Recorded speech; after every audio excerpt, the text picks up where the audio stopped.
The lamp's low hum filled the room as I froze in the doorway, hearing my children whisper about selling my house behind my back. Still, I only tightened my grip on the armrest, letting that humming steadiness hold me together. As their voices rose, the hum seemed louder, clearer, like it was reminding me to stay silent, stay sharp. While I listened, I realized the hum wasn't noise. It was clarity cutting through their lies. The same soft vibration told me exactly who they had become. That's when I decided. They'll learn what happens when a man they dismissed builds his justice quietly. Before the story begins, tell me, where are you watching from? I hope your day's gentle and calm. Please like, subscribe, and let's start our story together. Richard Hale had always been an early riser. Even at 76, even after losing his wife, even with joints that protested every cold morning, he woke before sunrise out of habit. The house was quiet, the air still carrying the faint warmth of yesterday's furnace cycle. He moved slowly down the hallway, one hand gliding along the wall for balance. He wasn't frail, not really, just aging in a body that had served him long. He expected silence from the kitchen. Instead, he heard whispering. Soft, sharp, rushed. Michael's voice first, clipped and irritated, the way he spoke when he didn't think Richard could hear him. "I'm telling you, Lauren, he won't notice if we put him in a nursing home," Michael muttered. "He's already half gone most days." Richard stopped mid-step. His hand tightened on the wall. He leaned slightly toward the sound, breath held. Lauren laughed, a small dismissive sound that landed like a slap. "Exactly. He's barely aware these days, and Maple Oaks has availability. We could move him in before the end of the month." Richard felt the floor tilt under him. His daughter's voice had always been the gentler one. Softer, patient. Hearing that laugh, so casual, so certain, cut deeply in a way he hadn't been prepared for.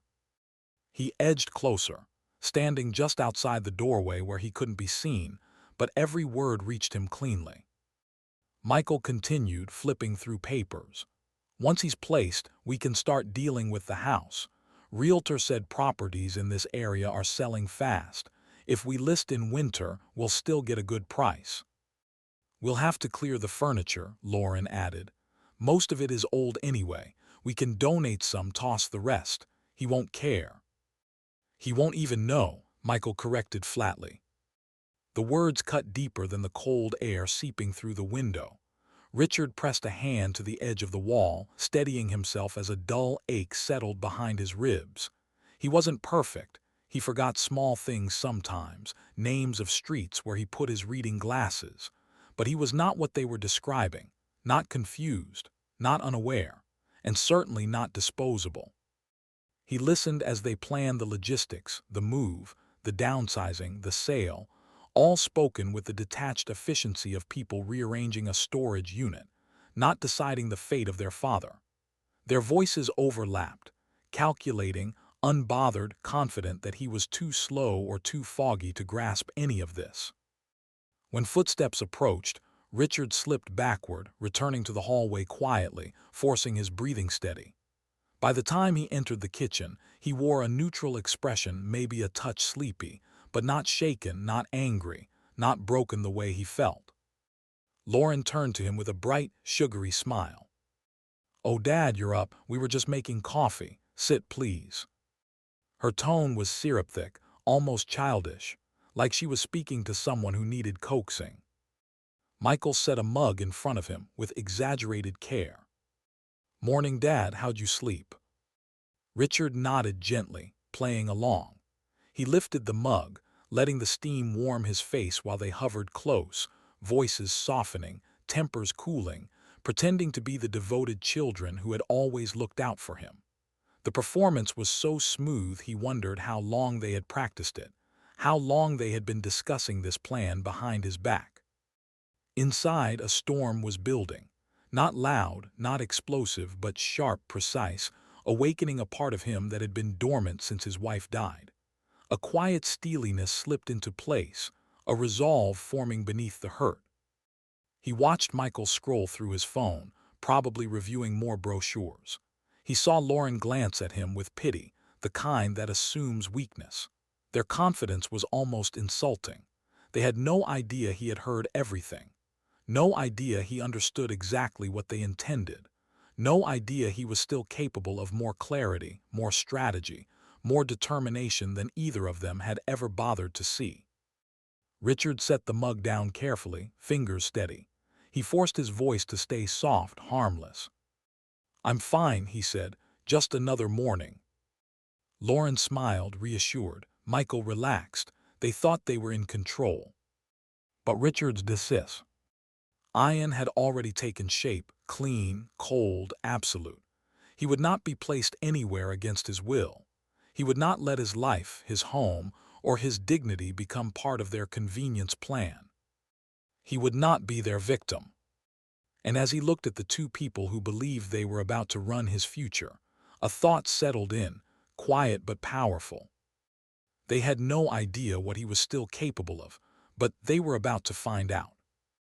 The next morning, Richard found both of his children already seated at the dining table, their smiles too bright, their voices too carefully measured. A stack of glossy brochures sat between them, soft blues and greens, sunlit photos, cheerful older adults playing cards or gardening.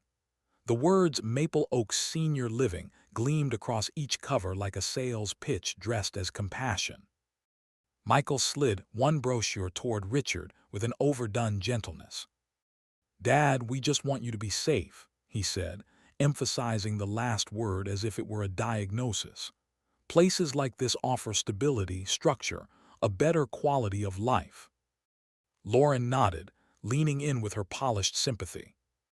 "They have on-site nurses, activities, meal plans. It's about comfort, not anything else." Her voice dipped, implying fragility Richard didn't possess. He took the brochure, opening it slowly, pretending to study the staged photographs. Inside, his pulse thudded with quiet anger, but his face remained soft with the mild confusion they expected from him. He needed them comfortable, unaware, predictable. "Looks nice," he murmured, letting the words fall flat enough to sound non-confrontational. Michael perked up, mistaking neutrality for agreement. "It is nice, clean, well-rated. We thought we'd look into some options before, anything happens." "Anything happens." The phrase lingered like a bruise forming under the skin. Lauren reached for another pamphlet, her bracelets clinking softly. "They give personalized attention, and you wouldn't have to worry about the house anymore, the maintenance, the bills, everything you've been dealing with alone." Richard raised his eyes at her just slightly, enough to let their gazes meet for a beat too long. Her smile tightened. For a moment, he wondered whether she suspected he knew more than he let on. But then she blinked, regained her performance face, and carried on.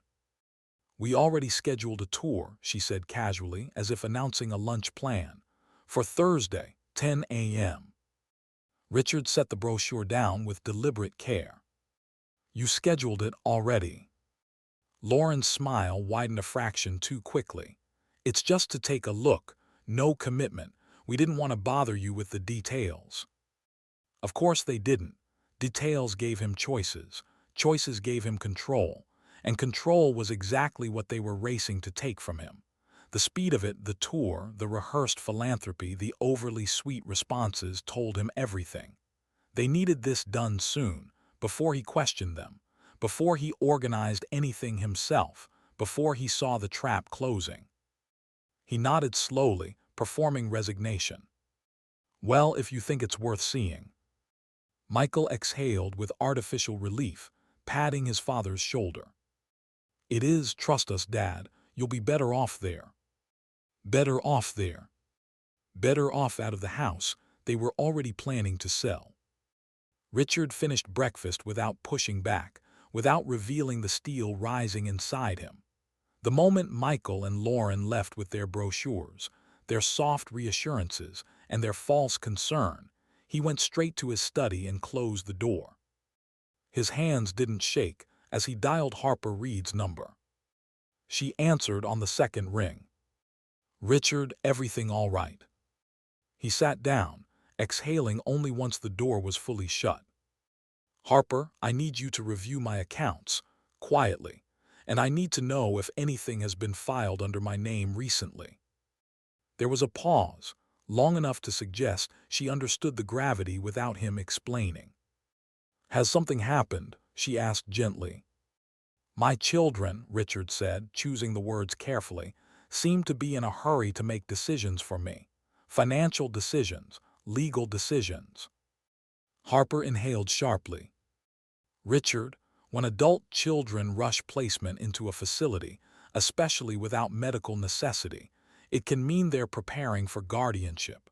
Have they mentioned anything about you needing more oversight or being forgetful?" He closed his eyes. Yes, they had. They had called him confused, unaware, half-gone, not to his face but to each other. And now it made sense. The brochures, the tour, the sugary voices, none of it had been compassion. It had been preparation. "They may be planning it," Harper confirmed. "Emergency guardianship filings move fast, and if they're already collecting documentation, they'll try to push you out of the decision-making process entirely."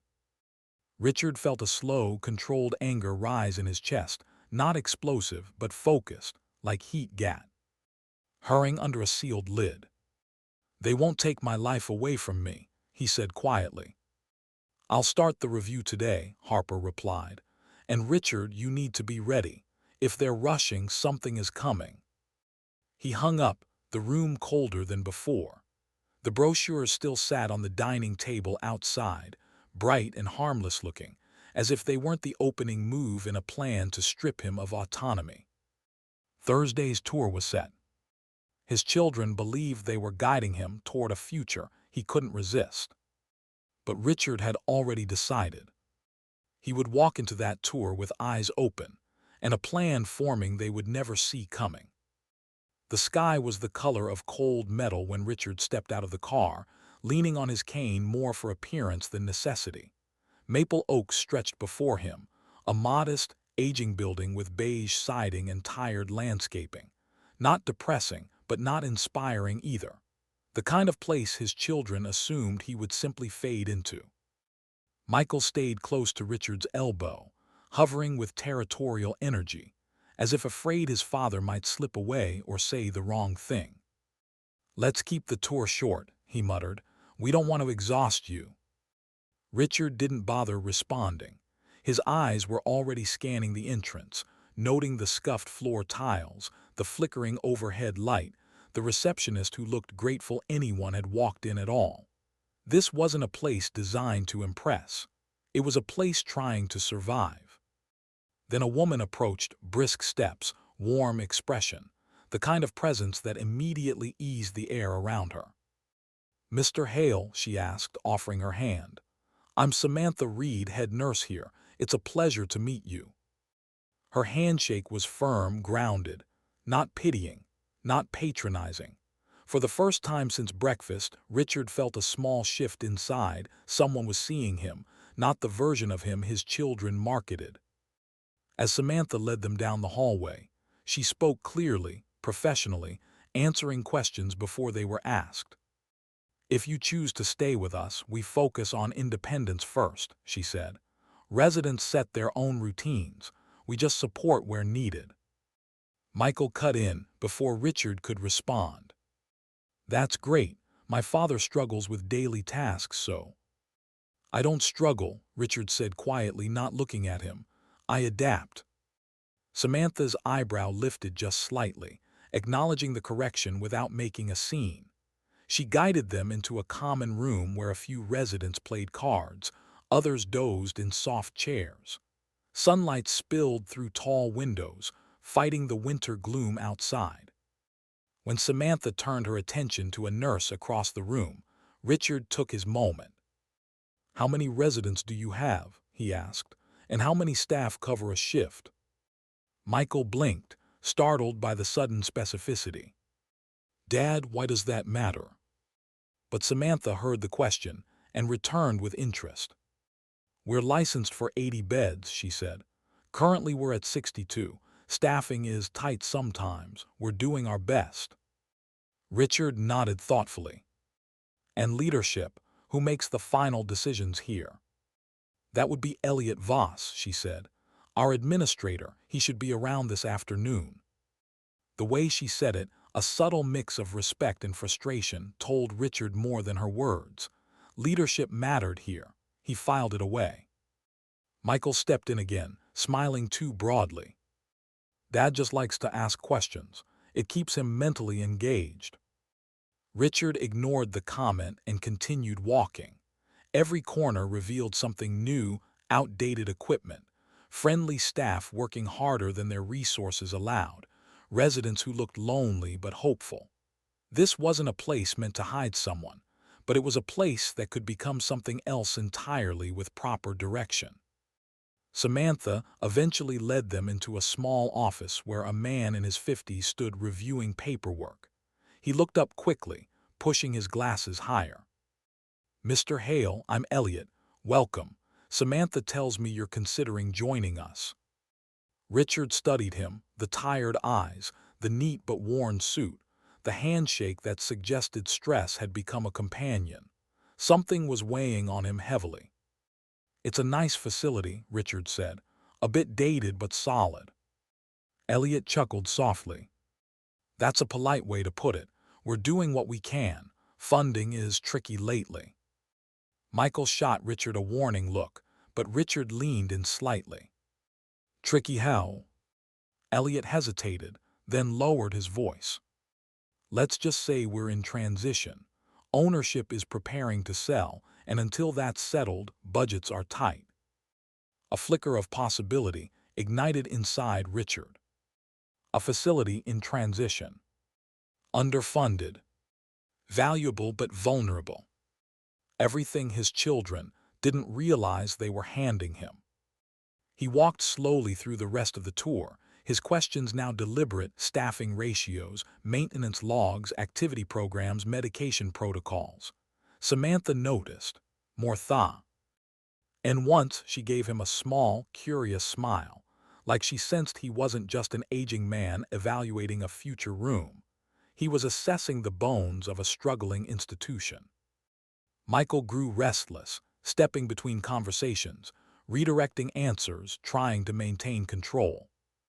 Dad, you don't need all this detail. You're overthinking it. Richard stopped near a window, letting the winter light spill across his face. No, he said calmly, I'm understanding it. When the tour ended and they approached the exit, Richard turned to Samantha. Would it be possible for me to come back for a second look, on my own? Michael stiffened. Dad, why alone? I should be here. Samantha glanced between them, sensing tension but staying professional. Of course, Mr. Hale. Just call and I'll arrange a private visit anytime. Richard nodded, grateful. I'd like that. As they stepped back into the cold air, Michael's frustration simmered beside him, but Richard barely noticed. His mind was already moving, quietly, methodically. Maple Oaks wasn't just a place they thought would hide him. It was a place offering him an opening, one his children didn't even know existed. The phone rang before sunrise, the sharp trills slicing through the dim quiet of Richard's kitchen. He had been pouring coffee, the house still shadowed in winter gray. Harper's name flashed across the screen. She never called this early unless something was wrong. He answered immediately. Harper. Her voice was tight, controlled, but unmistakably urgent. Richard, I need you to listen carefully. Michael filed for emergency guardianship late yesterday afternoon. The room stilled. Even the refrigerator hum seemed to fade. What? Richard's voice dropped, low and steady, but the grip on his mug tightened until the ceramic clicked against the counter. He filed on the grounds that you're mentally impaired, Harper continued. He claims you're incapable of managing your finances, your health care, and your daily decisions. Richard leaned against the counter, the cold edge grounding him. And Lauren, he asked quietly. Harper exhaled. She submitted supporting statements. She claims you wander the neighborhood confused, that you mix up dates, forget names, mismanage bills. A rush of heat surged up Richard's chest, the kind of anger that didn't shout, it carved itself into bone. I have never once wandered anywhere, he said, and my bills are all paid. I know, Harper cut in gently. But in emergency filings, the judge only sees their paperwork first, and if the judge believes you're at risk, they can grant temporary guardianship before you even step into a courtroom. Temporary guardianship. Temporary control. His house, his accounts, his life. All of it could be handed over with a stamp from a judge who had never met him. Richard forced himself to breathe slow and deep. He could not afford panic, not now. What happens next? I'm filing a response immediately, Harper said.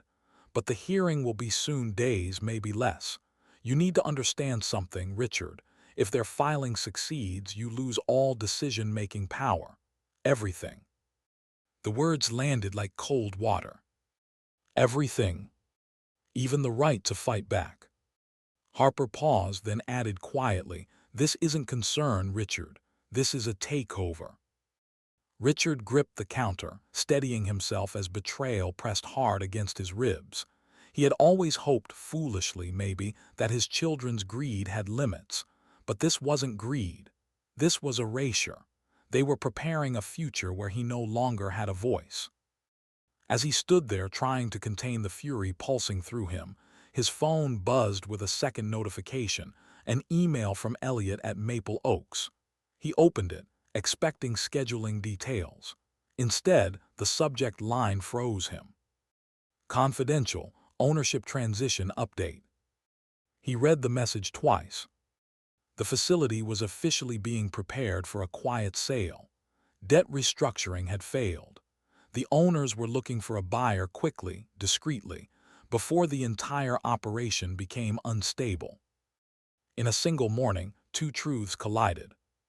His children were trying to take control of him, and the place they chose to hide him was financially vulnerable.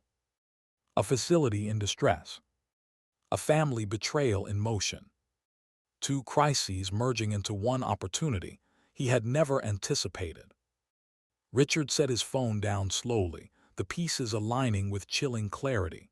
Michael and Lauren weren't just moving him out of their way, they were securing access to his assets, the house they'd already discussed selling, the retirement accounts they assumed he'd never question. Guardianship wasn't a safety plan. It was the key to everything they wanted. But they had made one miscalculation. They believed he was powerless already. Harper's voice returned through the speaker.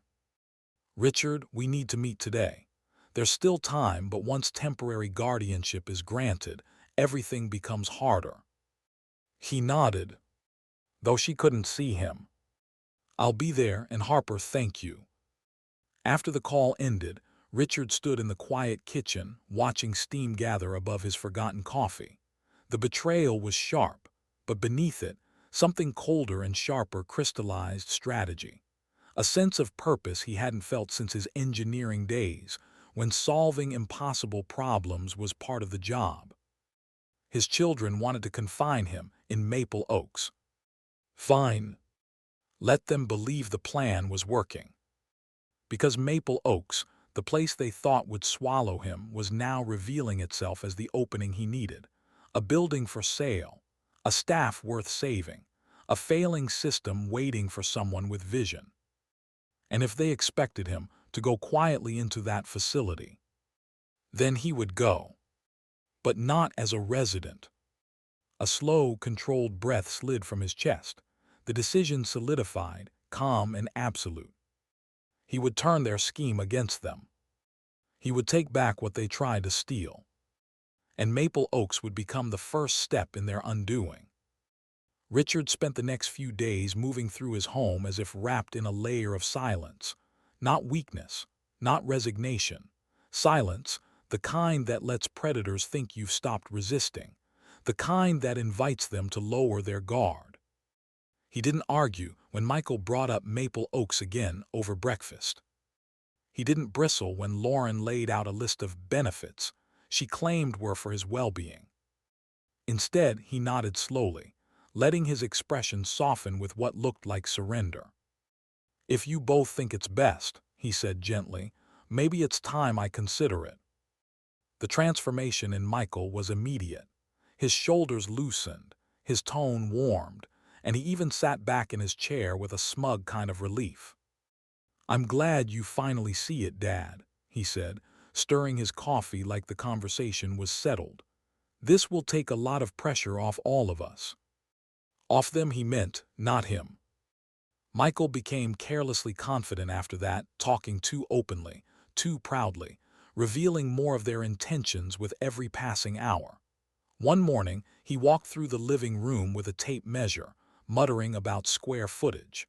Another afternoon, he asked Richard where the deed was kept, just for future organization. Richard watched him, expression mild, heart steeled. Let him measure, let him plan, let him believe he was already in control. Lauren, meanwhile, stopped pretending entirely. She began discussing the house as if it were already listed on the market. "We'll need to update the paint before showing," she said while running her hand along the hallway wall. "Buyers like neutral tones, and the dining room light fixture should go too old-fashioned." Richard followed behind her slowly, letting her lead the conversation, letting her voice echo through the home he and his wife had built piece by piece. "Do what you think is best," he murmured. The lie tasted bitter but necessary. Every time she spoke about renovations, about downsizing complications, about the financial responsibility of caring for an aging parent, the strategy forming in Richard's mind sharpened. She wasn't being cruel unintentionally. She was rehearsing ownership. And that made Richard more determined than ever to take everything back. Meanwhile, Harper worked rapidly behind the scenes. She met with him in her office, blinds drawn, documents spread across her desk. "I've arranged a full mental competency assessment," she said. "Not because you need it, but because it shuts down 90% of guardianship attempts before they gain traction." Richard nodded. "And the assessment will prove I'm capable." "It will prove you're sharper than your children think," Harper said. "But we need to be meticulous. They're counting on the judge seeing you as vulnerable." Vulnerable. The word no longer stung, it fueled him. As the appointment wrapped up, Harper leaned back in her chair. "Just keep doing what you're doing. Don't let them see you're preparing anything." Richard gave a faint smile. "I'm learning to be quite convincing." That afternoon, he returned to Maple Oaks for his private visit. Samantha greeted him with a genuine smile, but there was something new in her eyes, curiosity. She had read him the first day, sensed the difference between frailty and deliberation. "You move well for someone they say needs full care," she said lightly as she walked beside him. Richard chuckled under his breath. "I move exactly as well as I choose to." Samantha paused, studying him. "You're not here just because your children want you here. You're assessing this place." Her insight surprised him, but he didn't deny it. "I like to understand things fully before I make decisions." "And they think you can't." It wasn't a question, it was a quiet statement of sympathy. In her office, she updated him on staffing patterns, resident needs, and equipment limitations.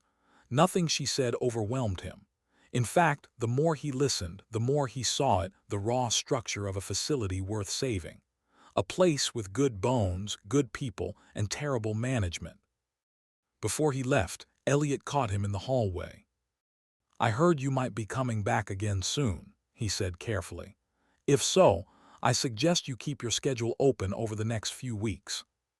Richard raised an eyebrow. "Why is that?" Elliot lowered his voice. "Maple Oaks will have new ownership before long. Quiet transaction. Just be aware that things are shifting." New ownership. A facility in transition. Vulnerable but not hopeless. The final piece clicked into place. By the time Richard returned home that evening, the fury he once felt had transformed into something far more controlled and dangerous clarity. He walked through each room of his house slowly, noting every picture frame, every memory, every detail his children had taken for granted. They saw an old man ready to step aside.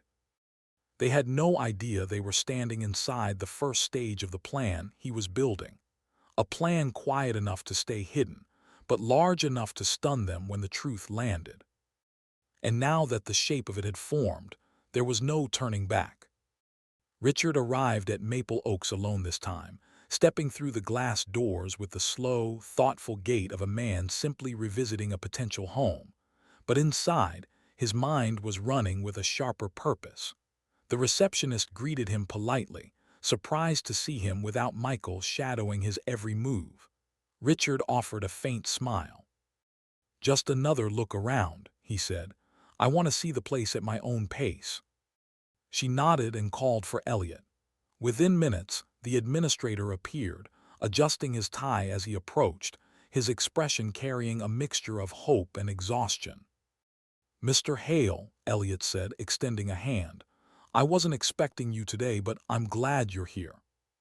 His tone hinted at something deeper, not urgency, more like relief, as if Richard's presence meant more than simply showing a room. Richard followed him down the corridor, listening as the building hummed with midday routine, nurses chatting softly, a resident laughing at a television show, a cart squeaking across linoleum floors that had seen decades of footsteps, everything familiar but everything overdue for care. When they reached Elliot's office, the administrator closed the door behind them and exhaled. "I thought you might want a more transparent look," he said carefully, "strictly off the record."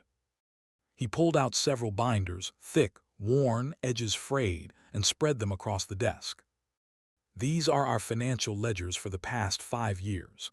Ownership doesn't love anyone seeing them, but, well, you strike me as someone who wants to understand the whole picture." Richard rested his hands on the back of a chair, scanning the columns, expenses climbing, revenue barely holding, deferred maintenance stretching acros. Pages. Mismanagement clear as daylight, not malicious, just slow decay from leaders who stopped caring. "You're running on fumes," Richard murmured. Elliot nodded. "We are, but we shouldn't be. This place could thrive with the right guidance. The bones are good, staff is dedicated, but we need investment and leadership that sees residents as people, not numbers on an aging ledger." Richard took a seat, leaning forward as he flipped through the breakdown of costs. Even in decline, Maple Oaks was salvageable and affordable in a distressed state. The kind of asset professional investors ignored because it required heart and patience, not a quick turnaround. As the pages turned, he saw something else: jobs worth saving, people depending on paychecks, lives that could be improved with simple changes his engineering mind immediately began mapping out. "This place deserves better," he said quietly. Elliot's expression softened, gratitude flickering behind tired eyes. "That's all we've wanted to hear for months." Before Richard could respond, a knock sounded on the open doorway.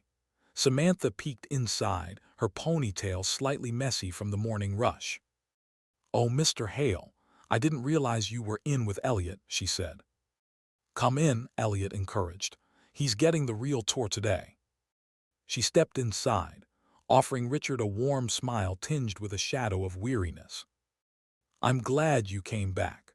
Residents have been asking about the gentleman with the steady walk and a sharper memory than most doctors." Richard chuckled softly. "I try to keep myself occupied." But Samantha's smile faded into something more honest. "Morale's been low, Mr. Hale. The uncertainty is eating at people. Staff don't know if they'll have jobs next month. Residents feel the tension even if we never mention the sale." Her voice lowered. "We just need stability, someone who cares." Richard listened, absorbing every word. It wasn't just financial potential, it was human potential. a place waiting for someone willing to fight for it. After Samantha returned to her rounds, Richard closed the final binder and looked directly at Elliot. "What exactly are the conditions of the sale?" Elliot hesitated, a long, calculating silence. When he finally spoke, his voice dropped to a confidential whisper. "Truthfully, the owners want out fast. The debt is scaring buyers. We've had a few inquiries, but the bids are low because nobody wants to take on a facility that needs this much repair." "Low," Richard repeated, his mind turning the word over. Low meant accessible. Low meant possible. Low meant an opportunity disguised as decline. Elliot nodded. If someone believed in this place, really believed, they could get it for far less than its true value, but that someone would need vision and patience. Richard sat back in his chair, heartbeat steady, the idea forming not with sudden excitement but with quiet certainty. He could buy Maple Oaks. He, the man his children thought was slipping away, could own the very place they planned to stash him. It wasn't revenge, not yet. It was reclamation. It was strategy. It was the turning of a trap into a weapon. Richard rose slowly, gripping his cane with a new steadiness. "Elliot," he said, voice calm but carrying a new weight, "send me everything you can legally share. I need to understand every piece of this." Elliot studied him, realization dawning, not shock, not disbelief, but hope. "Yes, sir," he said, "I'll get it ready." As Richard stepped out of the office and into the hallway, the air felt different, not lighter, sharper, focused. His children thought they were moving him toward helplessness. But with every step he took, the opposite was becoming true. He didn't just see what Maple Oaks was. He saw what it could become. For the first time in weeks, Richard woke with a sense of direction so clear it almost steadied his aging joints. But if his plan was going to work, if he was going to dismantle his children's scheme from the inside, he needed them blind to the truth. And that meant appearing weaker, foggier, more malleable than he had ever allowed himself to look. So he began performing. At breakfast, when Michael asked what day it was, Richard paused just long enough to seem uncertain. "Thursday or Wednesday, I forget," he murmured, eyes drifting toward the window. Michael smirked behind his coffee mug, a small victorious curve of his lips. "It's all right, Dad. That's why we're handling things." Handling things. Taking things. Stealing things. Richard kept his breathing even. Later that afternoon, Lauren asked if he remembered the upcoming tour date, a question she had already repeated 3 times. Richard let out a soft, practiced sigh. "No, remind me again." Her eyebrows lifted with satisfaction, like she was mentally checking boxes on a list titled Evidence for Court. "I'll write it down for you," she said sweetly, as if speaking to a child. Each moment of feigned confusion, Richard's stomach twist, but he kept the act alive. Because every smile exchanged between his children, every smug, knowing glance, meant they were leaning harder into the guardianship filing. And the harder they leaned, the easier it would be for Harper to knock it down. By the end of the week, Michael was openly discussing the hearing date as if the ruling were guaranteed. "Once the judge sees the paperwork, it'll be straightforward," he told Lauren while standing in the living room, assuming Richard wasn't listening. "Dad's slipping. It's obvious." Richard, standing quietly in the hallway, let the anger settle like coals, hot, controlled, waiting for the right moment to ignite. Meanwhile, Harper worked quickly. She called him one evening with calm confidence woven into her voice. "Your competency files are complete," she announced. 2 independent physicians, cognitive tests, neurological screenings, all clean. Judges trust medical evidence over family claims. This is strong protection, Richard." He exhaled slowly, relief brushing against his ribs. "And the filing itself?" "Ready," she said. "We'll submit tomorrow." Another line of defense in place. But guardianship wasn't the only battlefield. To buy Maple Oaks, he needed capital, and he needed it without his children noticing. So Richard began quietly liquidating assets none of them even remembered he owned.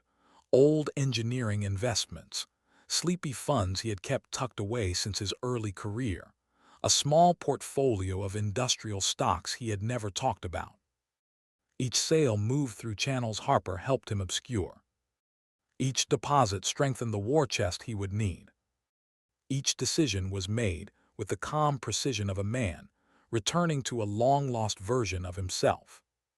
By midweek, the first pieces of cash flow appeared discreet, silent enough to move forward. At the same time, Richard spent hours researching eldercare regulations. He sat at his old desk with the lamp glowing low, pages of state laws open on his laptop, licensing requirements, Medicare reimbursement rules, staffing ratios, operational liabilities. The material was dense, bureaucratic, frustrating, but not beyond him. He found himself slipping back into the mindset of his engineering years.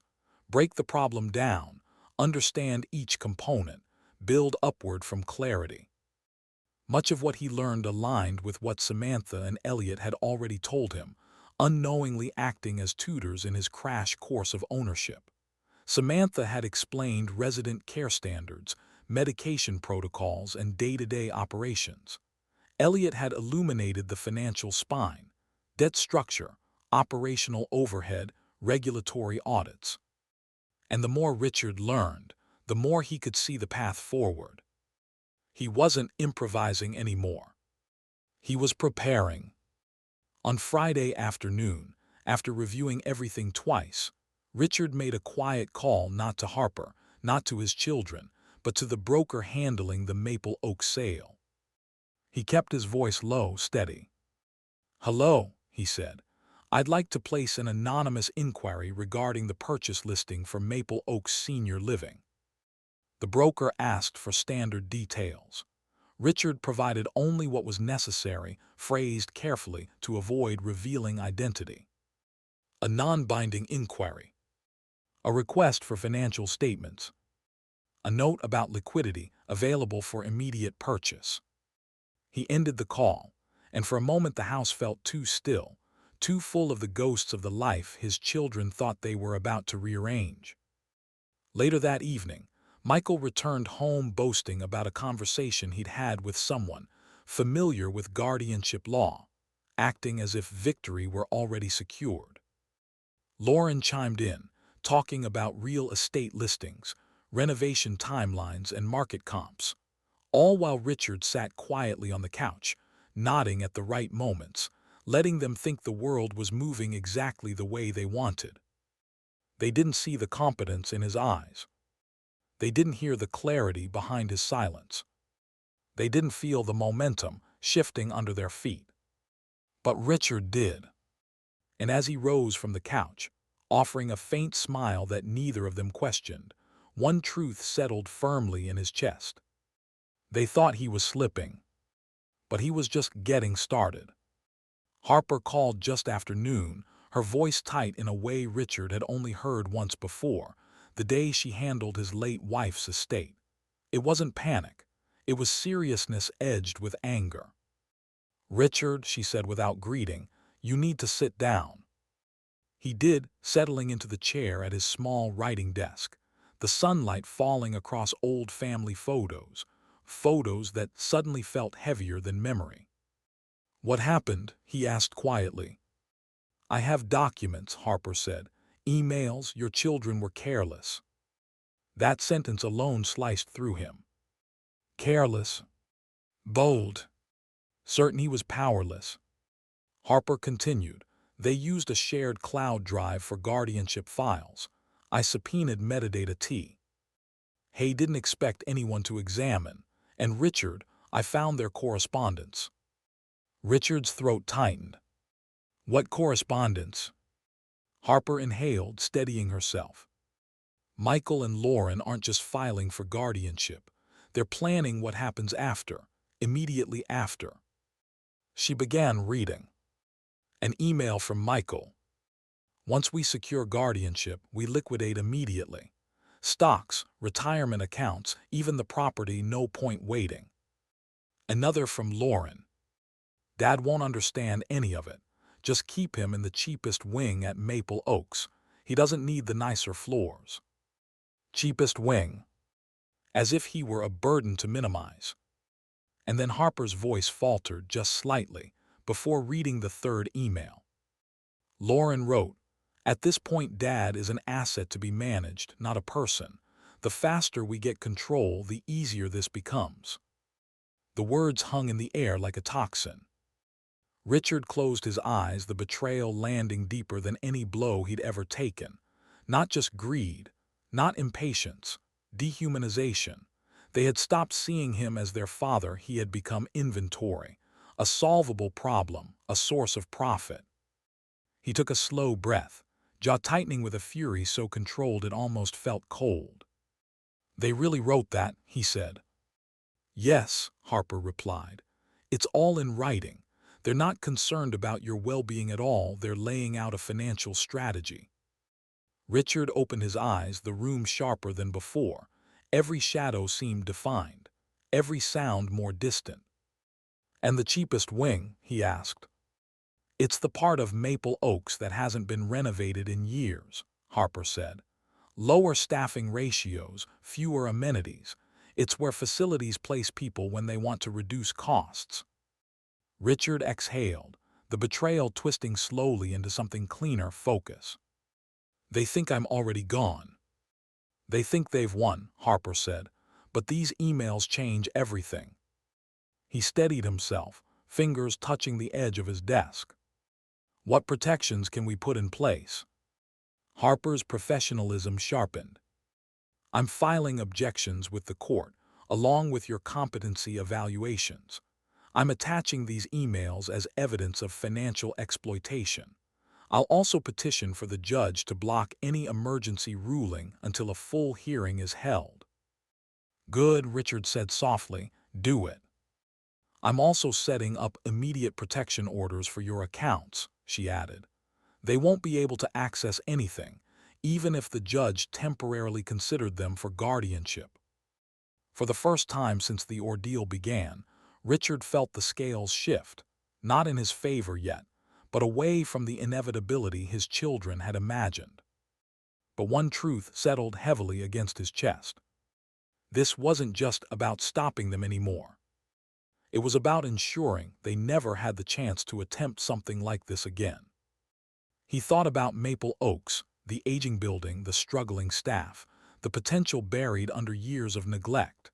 He thought about Elliot's weary honesty, Samantha's quiet hope, the ledgers that showed a place worth saving. "You're quiet," Harper said softly. "What are you thinking?" Richard stared at the documents spread across his desk, the betrayal still burning, but now shaped into something purposeful.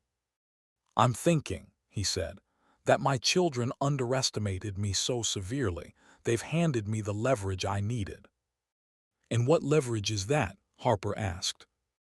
Richard leaned back, his voice calm, almost measured.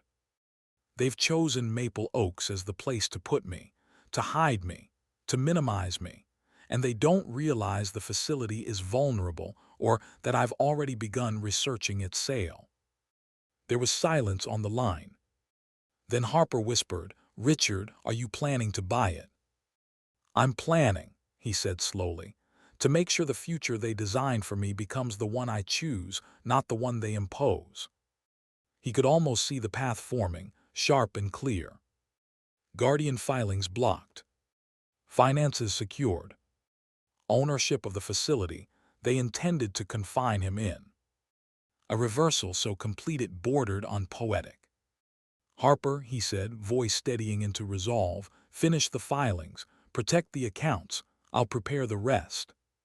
"You sound certain," she replied. "I am," Richard said, "for the first time since this started."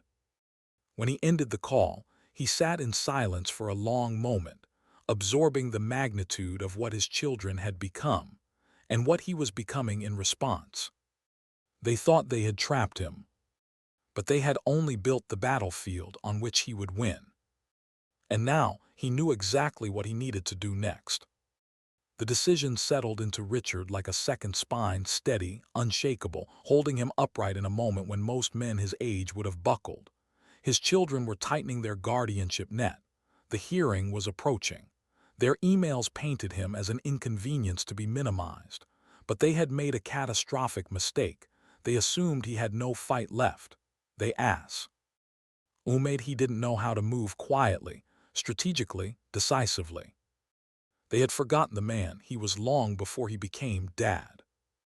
So the next morning, Richard sat at Harper's polished desk while she drafted the formal offer.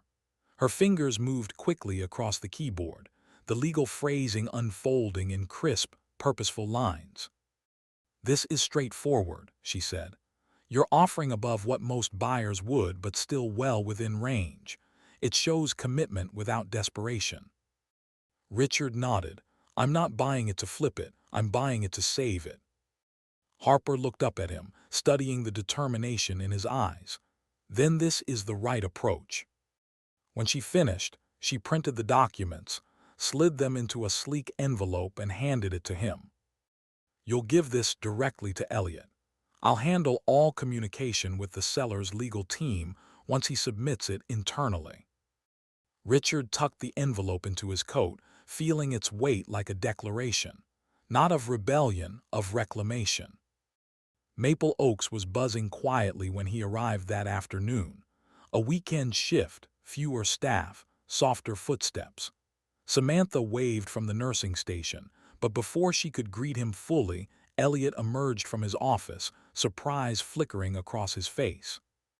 "Mr. Hale, back again." Richard smiled gently. "I have something for you." He followed Elliot inside, closing the door behind them.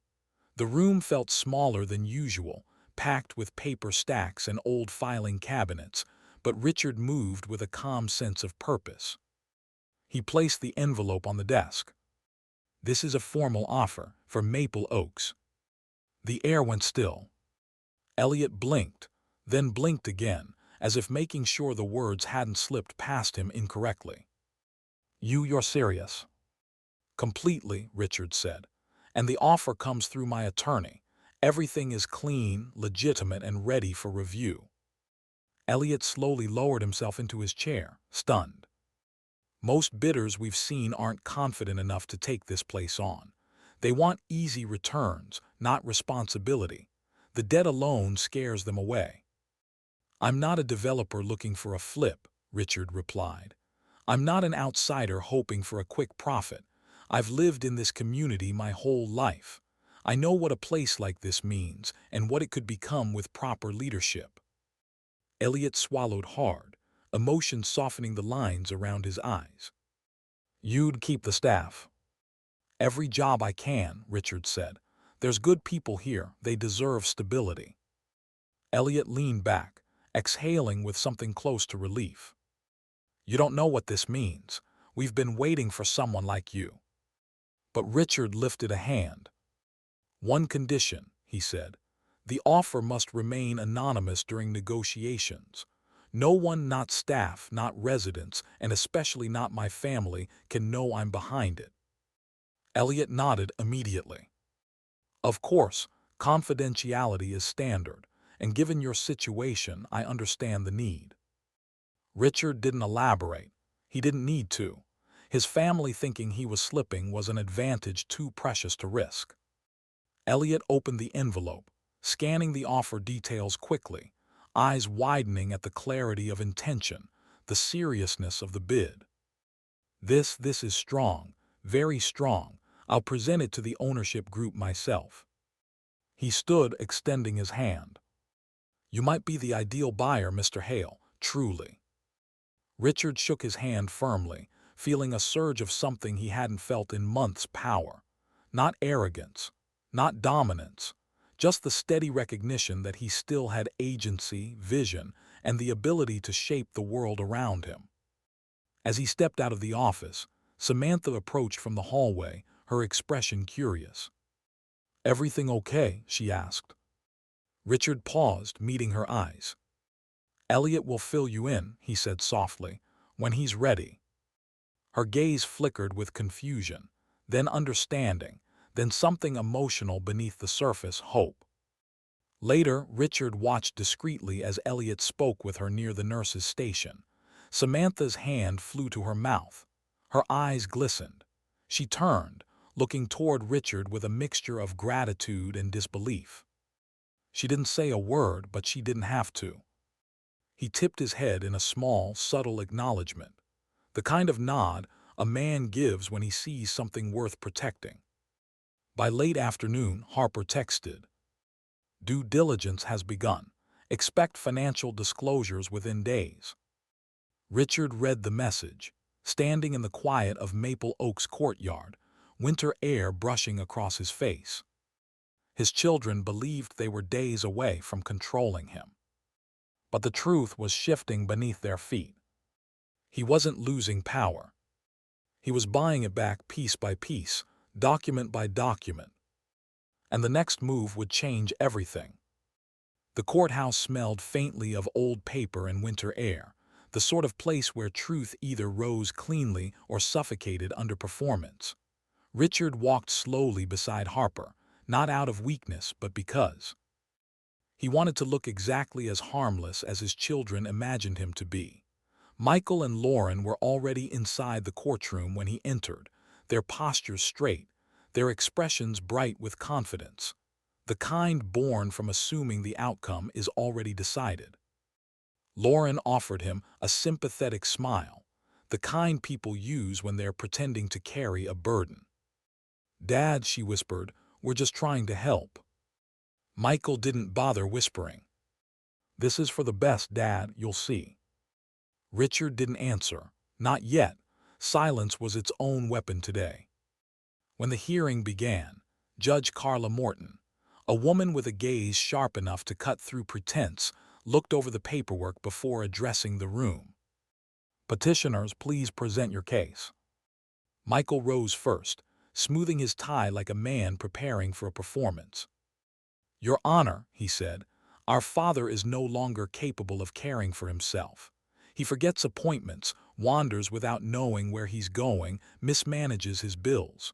We're worried for his safety." Lauren nodded vigorously beside him, her voice trembling just enough to seem emotional. "There have been incidents. Times he called me, confused about what day it was. Times he repeated stories 3 or 4 times in one conversation.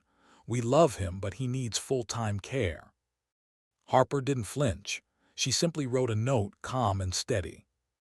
Judge Morton flipped through the petition, her expression tightening as she reached certain sections. "These statements," she said slowly, "suggest significant cognitive decline, yet I see no medical data attached, only personal observations." Michael cleared his throat, suddenly less theatrical. "Well, we didn't want to embarrass him with unnecessary tests." The judge's eyes sharpened. "Guardianship is not a cosmetic procedure, Mr. Hale. It removes a person's legal autonomy. Evidence must be factual, not emotional." A flicker of unease passed between Michael and Lauren. "Ms. Reed," the judge said, turning toward Harper, "your response." Harper stood smoothly. "Your Honor, we anticipated the need for clarity, so we obtained a complete medical and cognitive evaluation from 2 independent physicians." She handed the packet to the court clerk. "These documents show Mr. Hale is fully competent. No dementia, no cognitive impairment, no inability to manage his own affairs." Michael's jaw tensed. "That's impossible," he snapped. "He forgets things all the time." Judge Morton raised a brow. "Many people forget things, Mr. Hale. That is not legal incompetence." Harper continued, her tone as cool as glass. "The petitioners also claimed Mr. Hale wanders. We verified his daily routines with neighbors, mail carriers, and medical staff. Zero evidence supports this claim." Lauren flushed a deep red.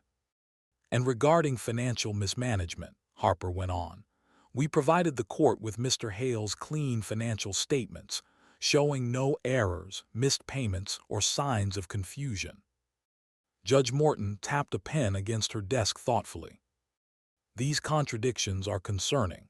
Petitioner testimony claims severe decline. Supporting documents claim the opposite. Michael's confidence cracked. He stepped forward too aggressively. He's hiding it. He acts different around other people. The judge's gaze hardened like steel. Mr. Hale, you will lower your voice. Michael swallowed, but anger still simmered in his posture.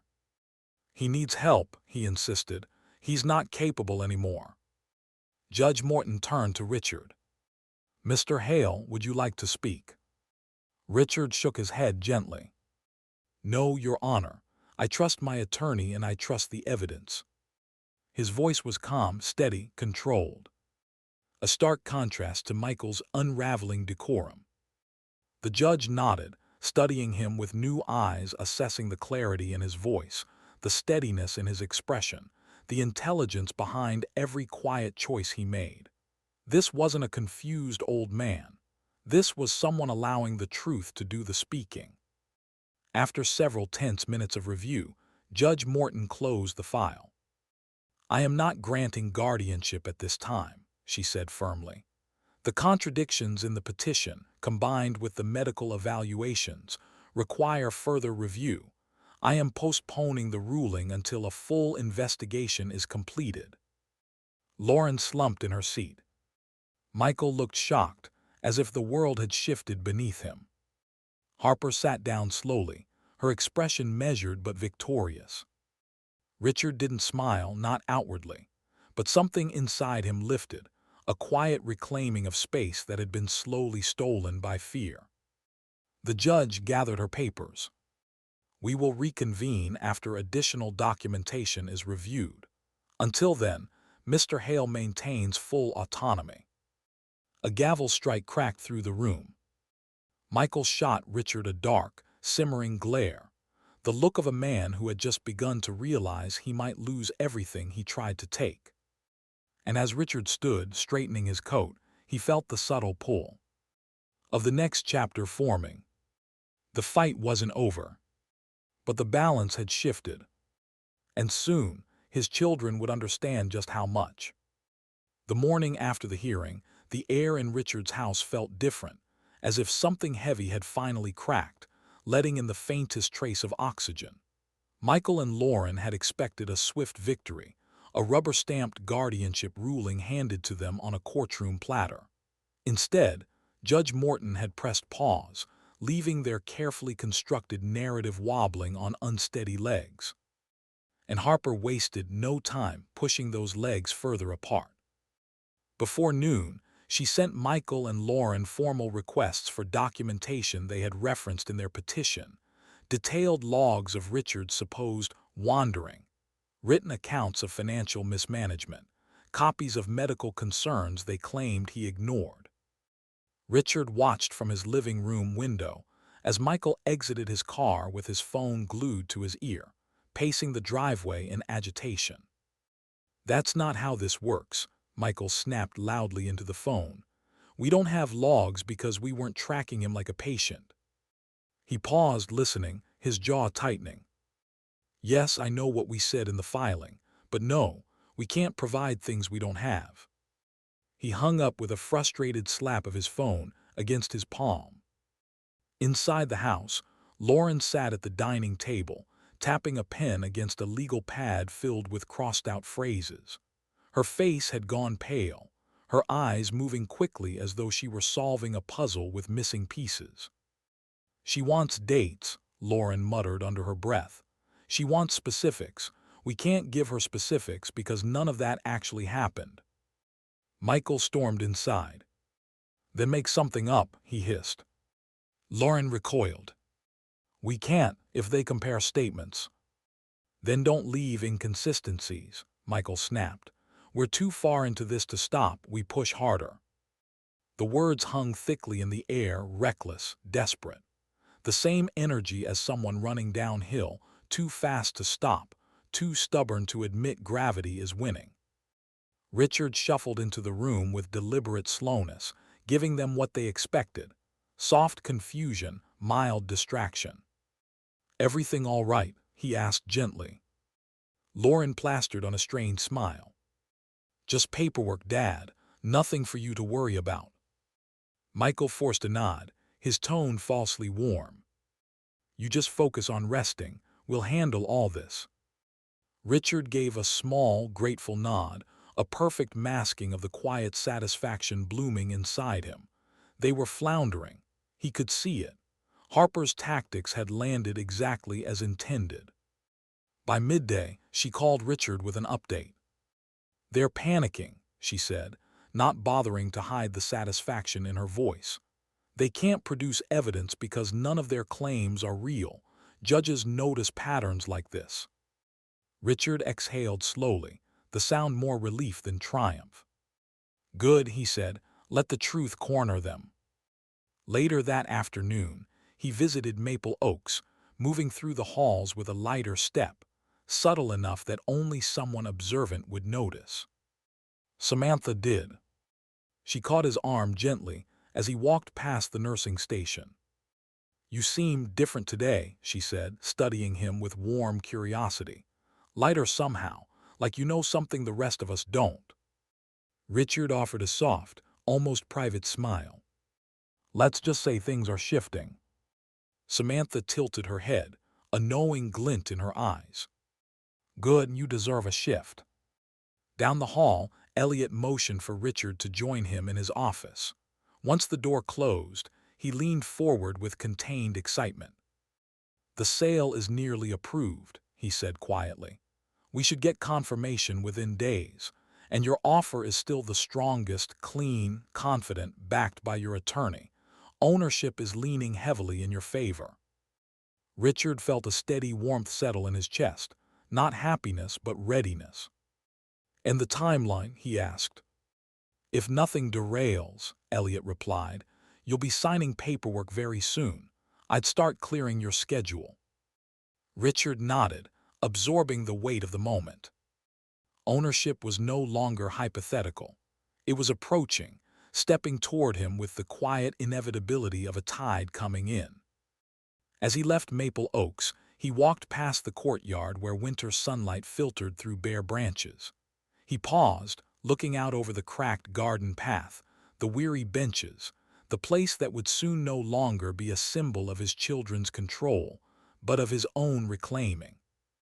That evening back home, Michael and Lauren were deep in a whispered argument. Their confidence had cracked, the air around them tense, frantic. Richard passed by with a soft, obliging expression. "If you two need anything from me, just let me know," he said kindly. They nodded quickly, almost dismissively, too wrapped in their unraveling plans to see the truth rising behind him. Upstairs, alone in his study, Richard opened a folder Harper had prepped. A list of documents he would sign once ownership was approved. He ran a hand across the pages, feeling the weight of what was coming. Not revenge, not yet. But power. Power he was preparing to sign back into his hands. And as he closed the folder gently, a quiet certainty settled into his bones. They had no idea how close the tide was to turning.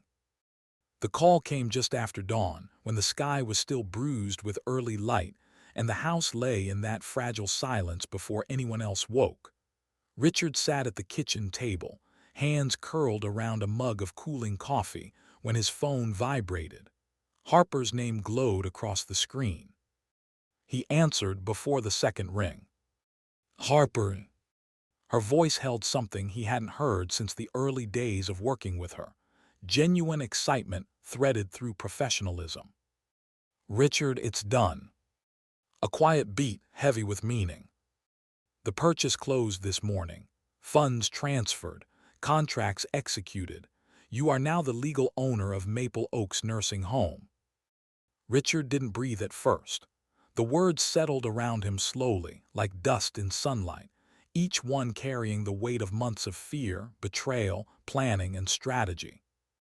"I own it," he said softly, almost to himself. "You do," Harper confirmed. "Completely and without contest. The ownership group signed off unanimously. Elliot will receive official confirmation within the hour. Richard closed his eyes for a moment, letting the truth sink into the tired places inside him. The places his children had trampled, the places he thought had gone numb. "Thank you, Harper," he whispered, "for everything." "This is only the beginning," she replied. "And Richard, enjoy this moment. You earned it." He hung up, exhaling slowly, allowing a rare warmth to rise in his chest, a fusion of triumph and relief so sharp it almost stung. He set the phone down, steadying himself on the table. He owned the place they'd chosen to imprison him. The morning moved quietly until he arrived at Maple Oaks. Elliot met him in the administrative hallway, eyes wide, paperwork in hand. "It's true?" Elliot asked, voice low with disbelief. Richard nodded. "It's official." For a split second, Elliot broke into a grin that made him look younger, freer. He shook Richard's hand with both of his, gripping tightly. "You just saved this place. You saved all of us." Samantha appeared at the end of the hall, breath-catching when she saw Richard's expression, calmer, steadier, lighter than she had ever seen him. "Is it real?" she asked. Richard gave her a small nod. "Yes." Her eyes shimmered, relief and gratitude swirling into something emotional. She stepped closer, hands clasped. "You have no idea what this means for the residents, for the staff, for the future here." Richard held her gaze. "I think I do." They wanted to celebrate, he could feel it, a burst of joy after months of uncertainty. But Richard lifted a hand gently. "No announcements yet," he said. "Not until the time is right." Elliot's smile dimmed into something thoughtful. "You're sure?" "I need privacy," Richard replied. "There are complications. Let's keep ownership under wraps for now." Both Elliot and Samantha nodded immediately, loyal without hesitation. As he left the building, the winter wind brushed his face, sharper now but not unwelcome. For the first time in months, he felt himself standing fully upright, not weighed down by fear or exhaustion, but supported by the strength of his decisions. When he returned home, the kitchen buzzed with the smug energy of two people who believed they were winning. Michael sat at the counter scrolling through emails. "Good news, Dad," he said without looking up. "We scheduled your move-in date, next Friday at Maple Oaks. They have a room ready." Richard paused at the doorway, absorbing the irony. "My move-in date," he echoed calmly. Michael nodded. "The sooner you're settled, the better for everyone." Lauren set a plate of toast in front of him with exaggerated sweetness. "This is for the best, Dad. You'll have people watching over you, and we'll finally have some peace of mind." She laughed softly, as if the future were already carved in stone. "At least you won't have to worry about running a household anymore. Just relax and let professionals handle things." Richard looked down at the toast, steam rising gently, then back at his daughter, who saw him as a fragile man she was about to tuck neatly into place. For months he had been holding the pieces of his life carefully, quietly, under the weight of their assumptions. Now the truth sat in his chest like a bright ember. He owned the place they thought would contain him. He owned the future they believed they controlled. For the first time in months, Richard let a genuine smile form, small, steady, impossible to erase. "Thank you," he said softly. "This is going to work out better than you think." Michael and Lauren exchanged a satisfied glance, mistaking his calm for surrender. Richard took a slow sip of coffee, hiding the spark in his eyes. Move-in day was coming, and they had no idea who would be waiting on the other side of those doors. The sky hung low and gray on the morning Michael decided to transport his father to Maple Oaks, as if Richard were some fragile piece of cargo that needed escorting. Michael walked him out of the house with a guiding hand on his elbow, firm, overbearing, unnecessary. "Careful, Dad," he said, opening the car door with exaggerated patience. "We don't want you tripping, just relax. Everything's taken care of." Richard lowered himself into the seat slowly, not because he needed to, but because he understood the value of performance. Michael shut the door with a sigh of responsibility, the kind he believed the world owed him praise for. The entire drive, Michael talked as though reading from a prepared script. "Maple Oaks is a good place, reliable, structured. You'll feel safe there. You won't have to worry about bills or decisions. Lauren and I will handle everything from now on."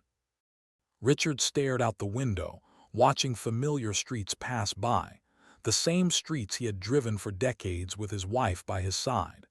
Today, though, he wasn't being taken to a place of confinement. He was driving toward a building he now owned. When they pulled into the Maple Oaks parking lot, Michael exhaled with satisfaction. "Okay, let's get you settled." He took Richard's arm again, almost theatrically, leading him toward the double doors as if guiding a reluctant patient. But the moment they stepped inside, the script began to crumble. The receptionist's face lit up. "Mr. Hale, good morning." Her warmth confused Michael instantly. He blinked at her. "Oh, you've met." "Yes," she said kindly. "We've all been expecting him." Michael's brow furrowed, but before he could question it, two nurses waved from the hallway. "Welcome back, Mr. Hale." Richard nodded politely, hiding the spark of humor behind his eyes. "Good to see you all again." Michael leaned closer. "Dad, why do they know you so well?" "I've visited," Richard replied gently, offering nothing more. Then came Samantha. She walked toward them with her usual composure, hands folded loosely in front of her, eyes carrying that subtle recognition meant only for him, a quiet acknowledgement that passed deeper than words. "Mr. Hale," she said warmly, "we're glad you're here today." Michael straightened defensively. "And you are?" "Samantha Reed," she said, "head nurse." Her tone was polite, but she didn't shrink beneath his assessing glare. She turned her attention back to Richard with a softness that confused Michael even further. "Your room isn't quite ready," she said with intentional phrasing, "but we'll make sure everything is arranged exactly how you like it." Michael blinked again, annoyed by the implication that Richard had a say in anything. "Isn't the room predetermined?" he asked sharply. "We were told he'd be placed immediately." Samantha gave a measured smile. "At Maple Oaks, Mr. Hale's comfort is our priority." Michael scoffed under his breath. "Since when do nursing homes care about customer service?" Richard suppressed a smile. They moved farther into the facility, and that's when Elliot appeared dressed in a neatly pressed shirt, wearing a look that, to anyone else, would simply seem professional. But Richard caught the subtle shifts, the straighter posture, the respectful tilt of his head, the warmth behind his eyes. "Mr. Hale," Elliot greeted, extending a hand. "Welcome back." Richard shook it calmly. "Thank you, Elliot." Michael stepped between them. "I'm his son. If you have anything important to discuss, talk to me." Elliot nodded courteously, but his eyes shifted back to Richard, not deferentially but meaningfully. "As you wish," Elliot replied, though the statement carried a quiet double edge Michael didn't hear. As they continued walking, staff members nodded at Richard, offering smiles that suggested familiarity, not obligation. Each gesture chipped away at the illusion Michael had built, the fantasy of control he believed was his by birthright. Richard observed everything, letting the reality seep into him slowly. He saw the peeling paint he planned to replace, the overwhelmed staff he intended to support, the residents who deserved more than outdated systems. This wasn't a place of confinement. It was an empire in need of rebuilding, and it was his. When they reached the temporary room Michael insisted was adequate, he clapped his hands together with a finality that sounded almost triumphant. "All right, Dad," he said, "you rest. I'll head home and start sorting through your things. We'll bring over what you need." He placed a hand on Richard's shoulder like a victor claiming reward. "You're in good hands now." Richard looked up at him, the quietest smile forming at the corner of his mouth. "I am," he said, "better than you know." Michael, misreading everything, gave a satisfied nod and strode toward the exit, certain the game was over. The moment he disappeared around the corner, Samantha stepped inside the room, her voice low. "Are you ready?" she asked softly. Richard looked around at the place his children thought would contain him, the place he now had full authority to reshape. "Yes," he said, feeling the certainty settle through him. "This is just the beginning." And somewhere in the building, paperwork with his name atop the ownership line waited for his signature, the final seal on a future his children could never have imagined. The first morning Richard woke as both a resident and the owner of Maple Oaks, the building felt different to him, like a body whose pulse he could finally hear. Not weak or dying, but muted, waiting for someone to press fingers to its wrist and say, "I know you can do better than this." He moved through the hall with quiet authority, his cane tapping gently against the floor. Most staff still thought he was just another new arrival, but the ones who mattered, the ones who'd stood with him from the beginning, watched him with a subtle, shared understanding. Elliot met him outside the administrative wing. "Ready?" he asked. "As ready as I need to be," Richard replied. They slipped into Elliot's office, where blinds were closed and papers were spread across the table, repair estimates, staffing schedules, outdated policies still printed in faded ink. Richard took the seat at the head of the small conference table. It wasn't a throne, but it felt like a place where decisions were made, and today he intended to make several. Samantha arrived a moment later, carrying a thick folder she had clearly assembled with care. "Morning, Mr. Hale," she said, then corrected herself with a small smile. "Richard." He nodded. "Let's begin." Samantha laid out her report, organized, meticulous, born from years of watching the facility struggle under owners who cared more about margins than people. First, staffing. We're stretched thin, not unsafe but unsustainable. Nurses are working doubles. CNAs are burning out.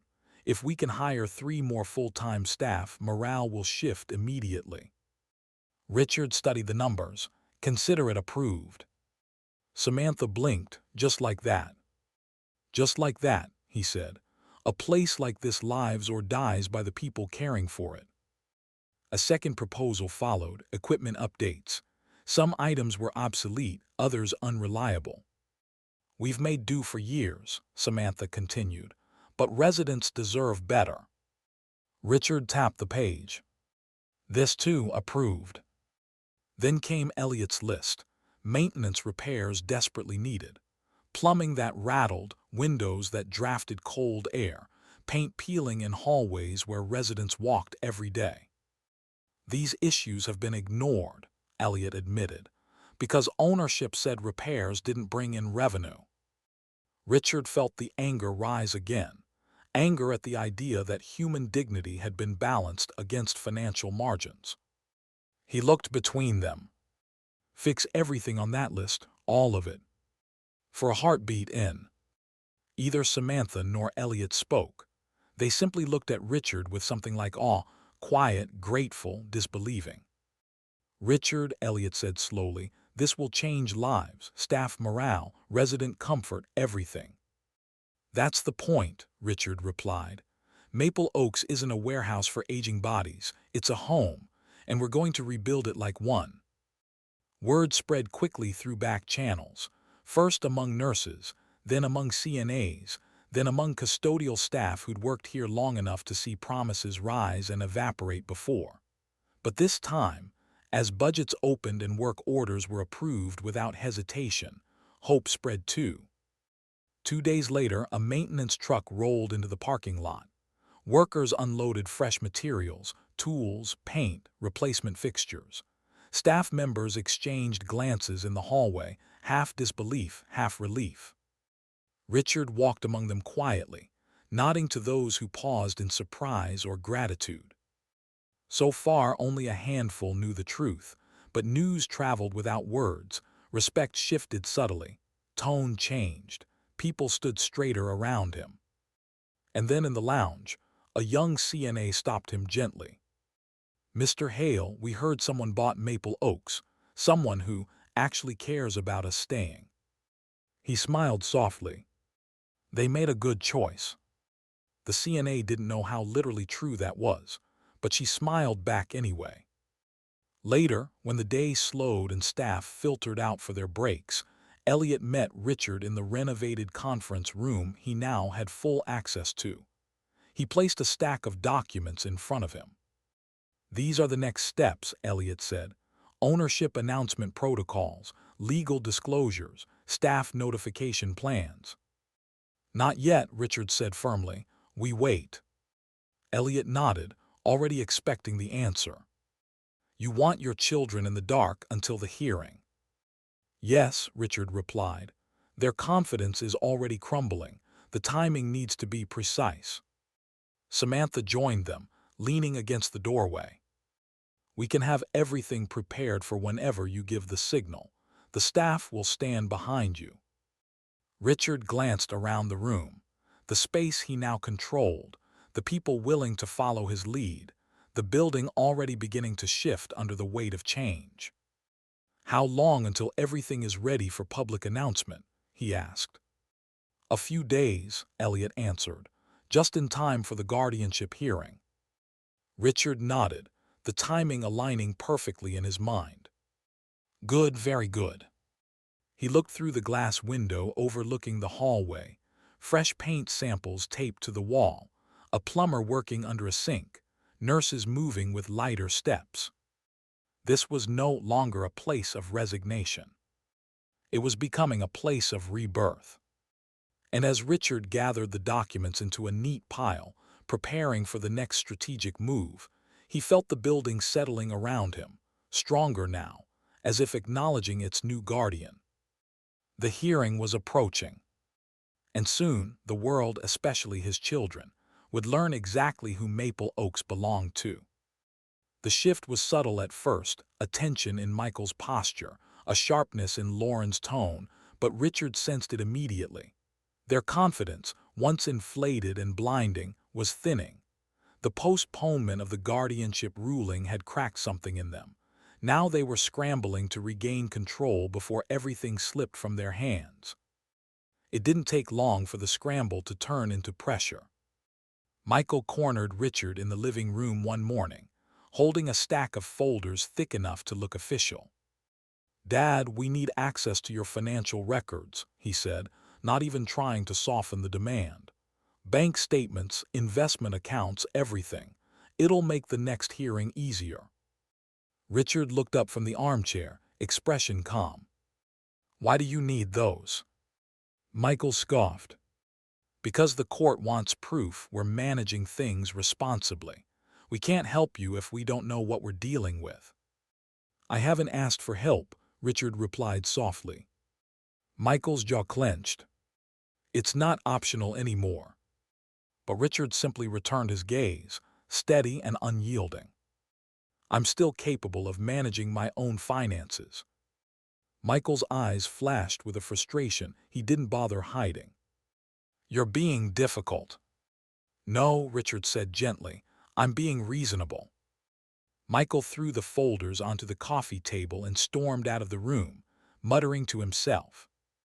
As if on cue, Lauren entered less than an hour later. Her approach different, softer edges, practiced empathy. "Dad," she said, sitting beside him with exaggerated care, "we need to talk about your estate documents. We've rewritten them so everything is clear for the future. All you have to do is sign." She offered a pen with an encouraging smile. Richard took the packet but didn't open it. "What does it say?" "Just updates," she insisted. "Simplifying things, making sure everything is protected." "For whom?" he asked. She faltered. "For you, Dad, for you." Richard handed the packet back. I'm not signing anything. Lauren's smile wavered, then stiffened, then reassembled itself with forced gentleness. Dad, you don't understand. This is important. We're trying to look out for you. I appreciate the concern, he murmured, but no. Her fingers tightened around the pen, knuckles whitening. Don't make this harder than it needs to be. But Richard simply folded his hands. I won't be coerced. That word hit her like a slap. She stood abruptly, eyes shimmering with frustration rather than tears. You're being manipulated by that lawyer, she hissed. No, Richard said softly. I'm being protected by her. There's a difference. Lauren left the room quickly, breath shaking. It didn't matter how many times she switched between pleading daughter and calculating strategist. She couldn't convince a man who finally saw her clearly. That afternoon, Harper called. I've drafted the cease and desist letter, she said firmly. It instructs them to stop pressuring you into signing legal or financial documents. I've also notified their attorney. If they keep pushing, the judge will hear about it. Thank you, Richard replied. They're getting desperate, Harper added. Desperation leads to mistakes. Let them keep making them. And they did. Michael returned home that evening angrier than Richard had ever seen him, jaw locked, hands shaking, pacing the kitchen as though trying to find gravity. This isn't how it's supposed to go, he muttered. The judge should have granted guardianship already. This is stalling, delaying. Dad can't make these decisions. I can, Richard interrupted quietly from the doorway. Michael spun around, face flushed. You're ruining everything. Richard tilted his head slightly. Everything or everything you wanted. Michael's voice rose. We're trying to save you. No, Richard said calmly. You're trying to control me. Michael stepped back as though the words had physical weight. For a moment, neither spoke. Then Michael grabbed his coat and stormed out, slamming the door so hard the windows rattled. Minutes later, Lauren entered the room, adopting her soft-voiced approach again. Dad, don't you see how much stress this is causing? Why are you making us fight you? We just want what's best for the family. Richard met her eyes, tired but unbroken. What's best for the family, he said, shouldn't require taking my life away. She opened her mouth to argue, but the words didn't come. She left quietly, the first retreat she'd made since the ordeal began. By nightfall, the house was silent. Michael gone, Lauren withdrawn, both of them now sensing, though not understanding, that control was slipping beyond reach. In his room upstairs, Richard sat at his desk with a lamp casting warm light across the papers Harper had prepared for the next hearing. He read through each document slowly, absorbing the reality. The final court battle was approaching. Everything he had built, the secrecy, the preparation, the ownership of Maple Oaks, was aligning with the moment that would reveal the truth. They thought they were bracing for victory, but they were bracing for impact. Richard leaned back in his chair, breathing deeply, steady and ready. Soon everything would shift. The courtroom felt colder this time, not physically, but in the tension that hummed under every breath. Richard sat beside Harper at the respondent's table, spine straight, hands folded neatly. He looked calm, too calm for a man whose children believed they were minutes away from taking everything from him. Michael and Lauren entered with the same brittle confidence they'd worn at the first hearing. But there was something else this time, something sharp beneath the surface, urgency, desperation disguised as righteousness. Judge Carla Morton took her seat, adjusting her glasses as she reviewed the updated case file. This is the continuation of Hale versus Hale, she said. Petitioners, you may proceed. Michael stood, smoothing the fabric of his suit in a gesture meant to project steadiness. Your Honor, my father's condition has worsened. He's increasingly forgetful, confused, and incapable of managing his affairs. We're here today to protect him. Lauren nodded, placing a hand over her heart as if grief lived there. He doesn't understand his finances. He makes choices that put him at risk. We want him safe." Harper didn't react. She simply waited. Judge Morton flipped through their exhibits. "These are the same subjective claims from the previous hearing," she noted. "Do you have new medical evidence, updated evaluations?" Michael hesitated. "No, but—" "Any documented incidents?" the judge pressed. "We didn't write them down," Lauren admitted softly. Judge Morton's eyes narrowed. "You expect this court to strip a man of his legal rights without objective evidence?" Michael's voice sharpened. "We know what's best for him." The judge lifted one brow, unconvinced. "Ms. Reed, response." Harper rose slowly, every movement deliberate. "Your Honor, the petitioner's claims remain unsupported. However," she glanced at Richard, then back to the judge, "there is new evidence relevant to the court's assessment of Mr. Hale's competence." Michael scoffed. "Of course she has something.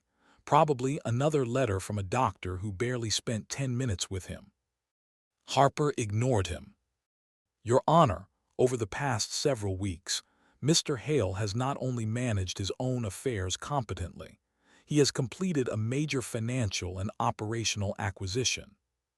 A ripple of confusion passed through the courtroom. Judge Morton leaned forward. "Explain." Harper opened a binder and handed it to the clerk.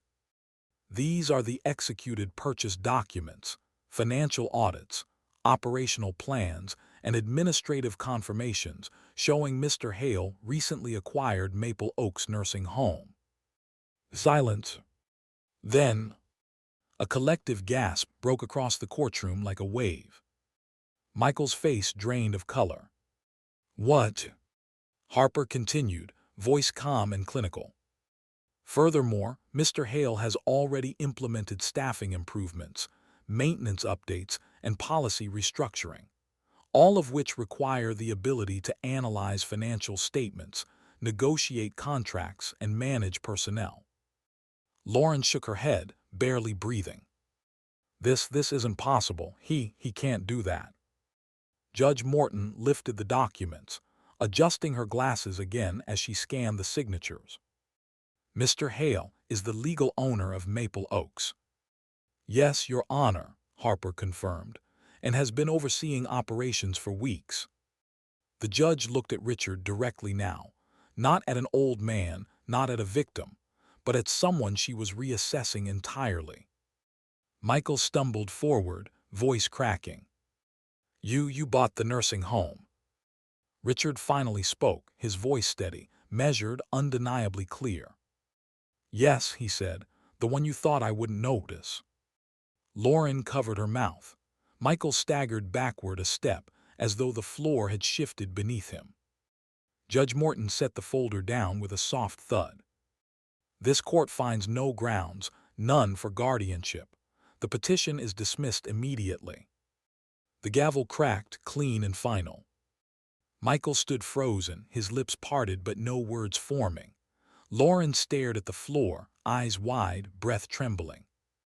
Harper placed a reassuring hand on Richard's arm, but this victory wasn't hers. It belonged to the man who had quietly unraveled every knot his children tried to tie around him. Richard rose slowly, the room steady beneath his feet.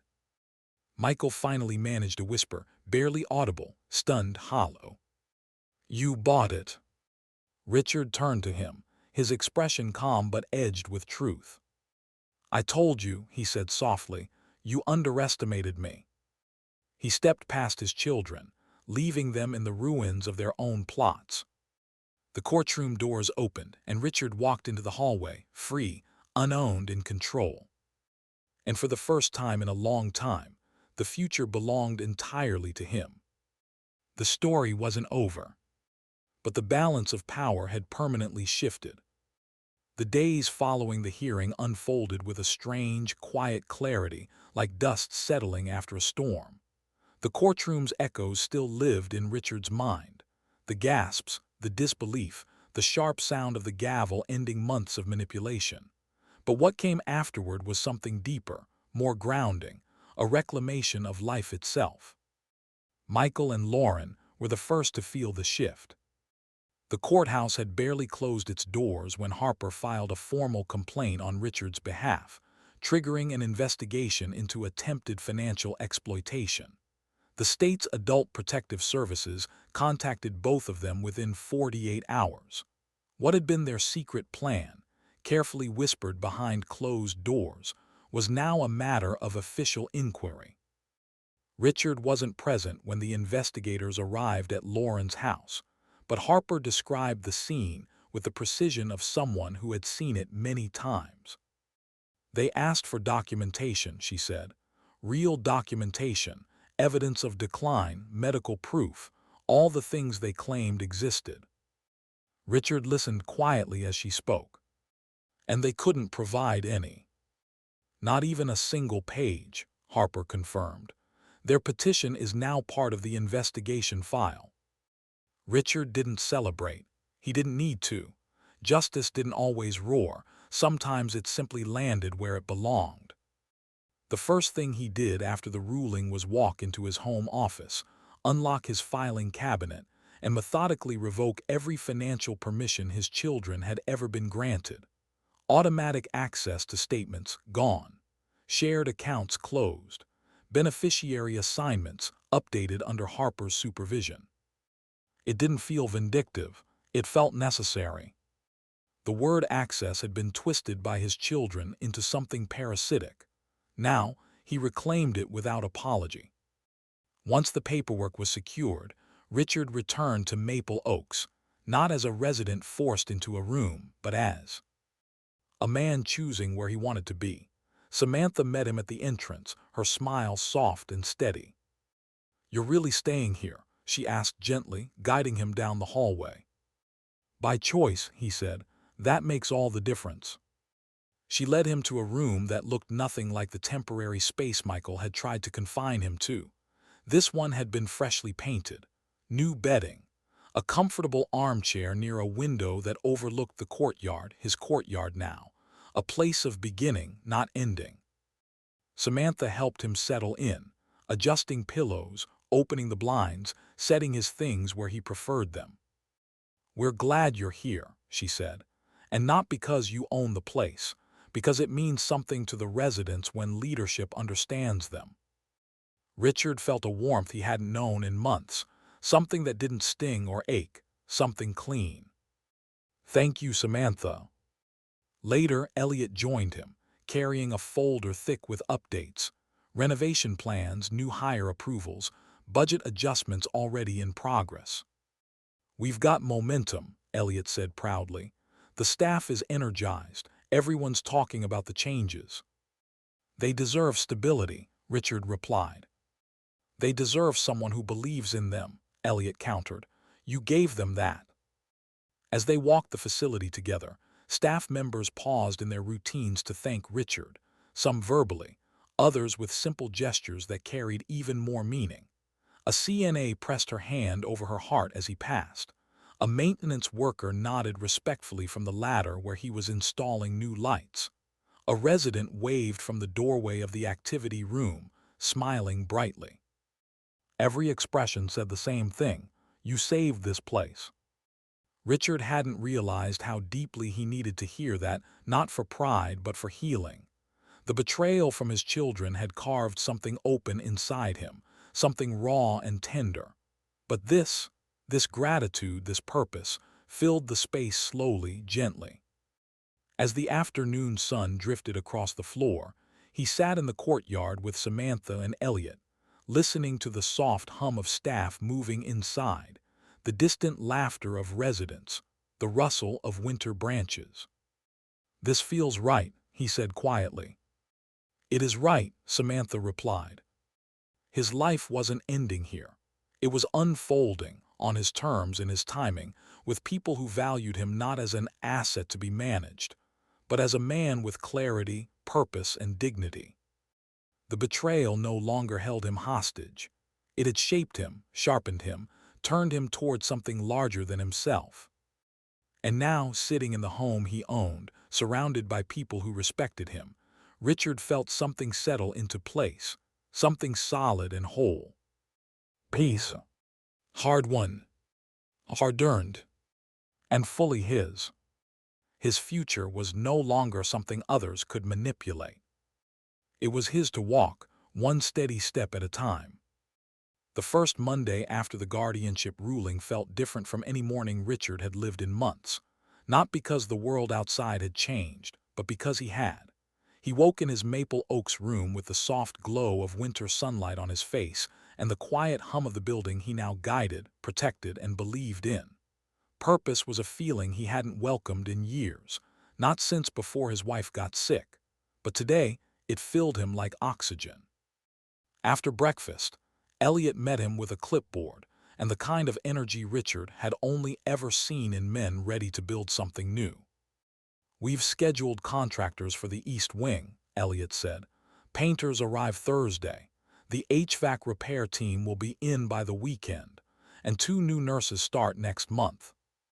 Richard nodded, reviewing notes with the keen eye of a man who had once led engineering teams through complex production overhauls. "Good. Make sure maintenance has the checklist I drafted for them. The wiring in the activity room needs attention now, before we add new equipment." Elliot smiled. "I'll deliver it personally." They walked the halls together, observing the renovations already underway. Fresh coats of paint brightened the corridors. New lighting made the building feel younger, lighter. Staff moved with a confidence that had been missing for years. Residents watched the activity with curiosity, their faces shifting from habitual resignation to cautious optimism. Richard didn't just sign papers. He involved himself, quietly, respectfully, but purposefully. In the afternoon, Samantha found him in the courtyard reviewing blueprints for a remodeled therapy room. "You've been busy," she said, leaning against the railing, "and these plans look good." "Thank you," Richard replied, "but we need more than renovations. We need community, connection." Samantha's eyes lit with recognition. "That's exactly what I came to talk to you about." She explained her vision: intergenerational programs, volunteer groups from the local high school, visiting musicians, gardening clubs with community partners, activities that didn't treat residents like tints waiting out their days, but like people still capable of joy, creativity, and belonging. "We could revive the greenhouse," she said. "Let residents grow herbs and vegetables, maybe even sell some at the local farmer's market." Richard imagined his wife smiling at the thought. She had always said that meaning didn't disappear with age, it simply needed a place to land. "Let's do it," he said, "all of it." And just like that, a new seed took root inside the walls of Maple Oaks. Later that week, while reviewing equipment orders in the maintenance shed, Richard noticed an old hydraulic lift sitting unused, its bearings worn out and joints stiff with rust. A younger version of himself might have crawled under it without thinking. The 76-year-old version inspected it carefully, fingers tracing metal he understood with instinctive familiarity. Before he realized it, he was kneeling beside the machine, tightening bolts, testing joints, replacing a worn component with a spare part he found in a dusty drawer. His movements were slower now, but they were certain. A maintenance worker stopped in the doorway, startled. "Mr. Hale, you don't have to do that." Richard looked up with a small smile. "I know, but I want to." It felt strangely emotional, like rediscovering a part of himself he thought time had closed the door on. By the time he finished the repair, the lift moved smoothly, ready for use. As he wiped his hands on a cloth, a resident rolled up in a wheelchair, watching with gentle amusement. "Didn't expect to see the boss fixing machinery," she teased. Richard chuckled. "I didn't either, but it felt good." She smiled warmly. "You're different from the ones who used to run this place." He looked at her for a long moment, gratitude settling behind his ribs. "Maybe because I'm not here to run it," he said. "I'm here to care for it." Soon, the residents began gravitating to him naturally, some wanting conversation, others simply wanting presence. He played cards with a retired schoolteacher. He sat in on a veteran storytelling hour. He walked the courtyard with a man who had lost his wife too and understood grief in a language only widowers speak. Connection didn't just build a community, it healed him. Meanwhile, Harper remained steadfast. She finalized long-term legal protections, power of attorney assignments locked outside Michael and Lauren's reach, trust secured, medical directives honored exactly as he wished. "You're safe now," she told him during one of their meetings. "No one can ever strip your autonomy again." Richard breathed deeply, absorbing the words like a man finally stepping out of the shadow of betrayal. In the weeks that followed, his days filled with plans, conversations, and small victories, each one stitching back the pieces of the life that had been nearly torn apart. And as he stood one evening watching the sunset spill across the courtyard he now stewarded, he felt the truth settle inside him with gentle certainty. He wasn't fading. He wasn't being tucked away. He wasn't done. His life at 76 was unfolding, slowly, deliberately, beautifully, on a path he had chosen. And this chapter was only just beginning. Richard waited until the facility had grown quiet for the night before sitting down to write the letters. He could have typed them. Harper had suggested it would be simpler, but something inside him knew ink and paper mattered. They carried weight. They didn't allow revision once the stroke was down. They reflected intention. He sat at the small desk in his Maple Oaks room, lamp casting a soft halo across the page, and began with Michael's name. For a moment, his hand hesitated. Not from doubt. He had moved past doubt, but from the ache that came with remembering the son he once knew, the one who used to hand him tools while they repaired the fence or sat beside him during football games with unfiltered admiration in his eyes. He wrote slowly, carefully. "I know you believed you were entitled to my life because you assumed I no longer understood it. I need you to know that assumption hurt deeply. But I am not writing this to punish you, only to be truthful. I am choosing distance, not revenge. I hope one day you understand the difference." He folded the letter, sealing it with a calm finality. Lauren's letter came next. "You once cared for people with tenderness. I don't know when that changed. I don't know why you saw me as a burden rather than a father. But I forgive you, not because you asked, but because carrying anger is too heavy. I am choosing a life where peace is possible." He sealed the second envelope and placed both letters beside the lamp. The betrayal hadn't vanished, but it no longer owned him. He didn't need apologies. He didn't need them to understand. The only thing he needed now was distance, enough space to rebuild what they had tried to dismantle. The next morning, Samantha found him in the hallway reviewing progress on the East Wing Renova. "Tians," she approached with a smile that carried affection rather than obligation. "You've become a favorite around here, you know," she said. "The staff adore you. They say you make the place feel grounded." Richard chuckled softly. "I haven't done much." "You've done more than you think," she said. "You show up, you listen, you care. That's more leadership than we've ever been given." Her words settled into him warmly. After months of being undermined and undervalued by his own children, the idea that people here saw him clearly, saw his worth, felt unexpectedly healing. Later that afternoon, Elliot found him in the administrative office, sorting through expense reports. "Good news," Elliot said, holding up a printout. "Financial performance is already improving. Staffing stability alone has reduced overtime costs, and the new activity programs are increasing resident engagement. Families are noticing too."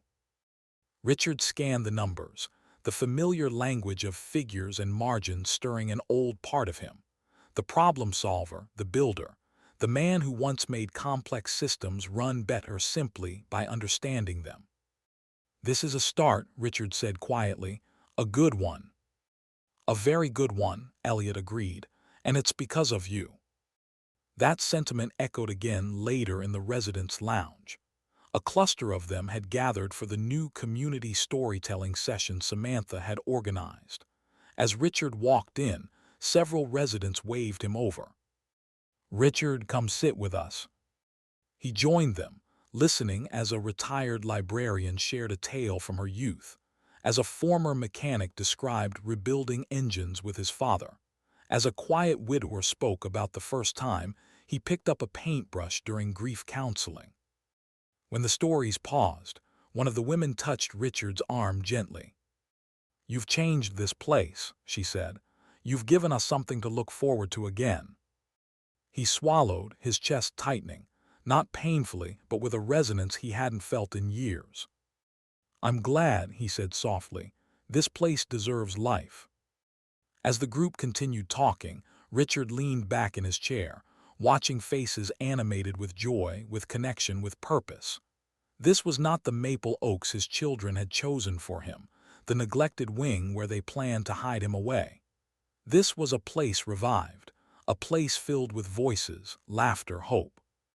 A place that healed him as much as he healed it. When he returned to his room that evening, the two sealed letters remained where he had left them.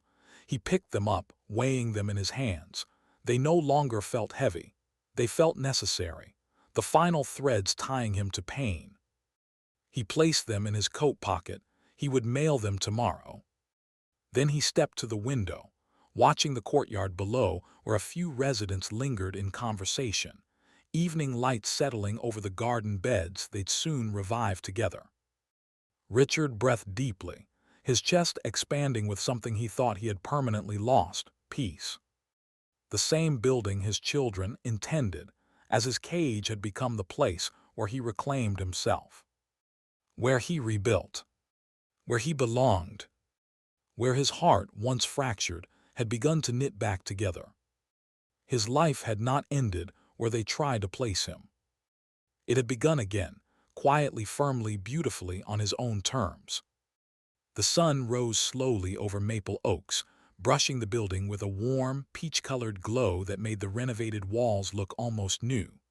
Richard walked the corridor quietly, letting the morning settle around him. The soft hum of early movement, nurses beginning their rounds, kitchen staff preparing breakfast, residents waking to a day filled with purpose, felt like a heartbeat pulsing through the place he now called home. Not a cage. Not a sentence. A choice. When he reached the main hallway, staff members waved as if greeting an old friend. "Morning, Mr. Hale. Looking sharp today.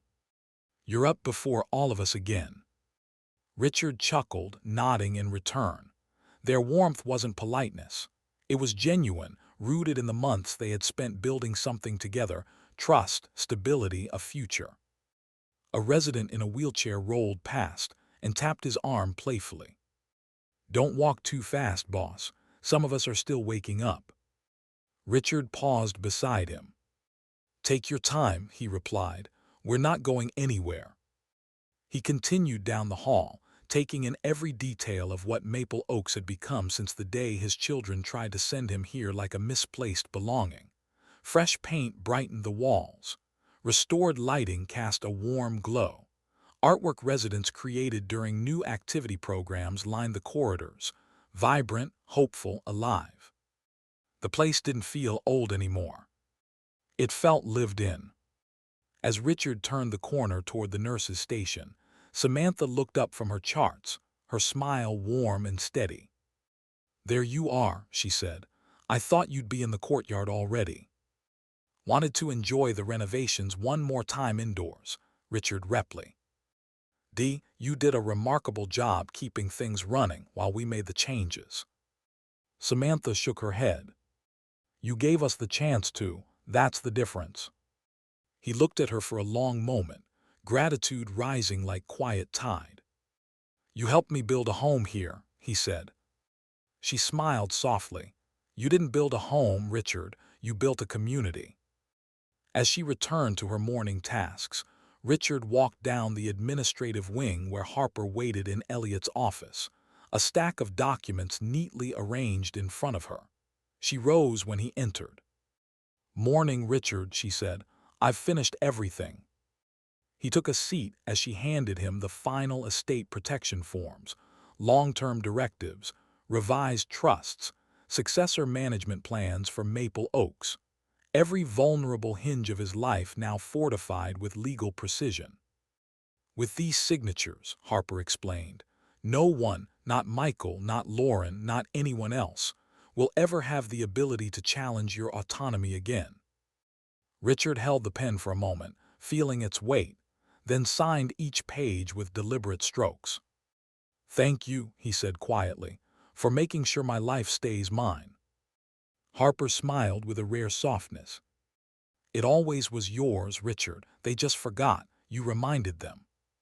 When she left, Elliot walked in, hands tucked into his pockets, looking proud in a way that was almost fatherly. "You should go outside," he said.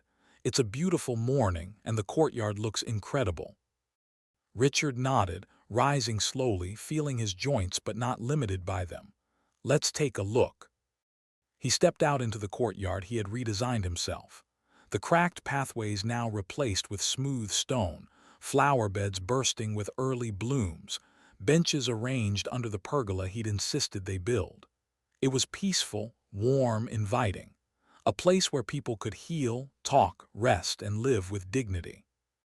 The winter air still held a chill, but the sun felt strong, melting away the last traces of frost. Richard sat on the bench nearest the fountain, listening to water trickle over stones he had personally chosen. For a long moment, he simply breathed. Peace no longer felt like a distant stranger. It lived here now, woven into the renovated halls, the grateful voices, the gentle rhythms of the home he had saved. It lay in the quiet acceptance that his children's betrayal no longer defined him. Samantha appeared in the doorway and watched him for a moment, her expression proud. "You look content," she called. "I am," Richard replied, "more than I ever expected to be." "Good," she said, "you deserve that." He looked around the courtyard once more, the place meant to contain him, now a place that had set him free. And as the sun climbed higher, warming the bench beneath him, Richard allowed himself the simplest truth of all. He didn't end up in a nursing home. He ended up owning his future.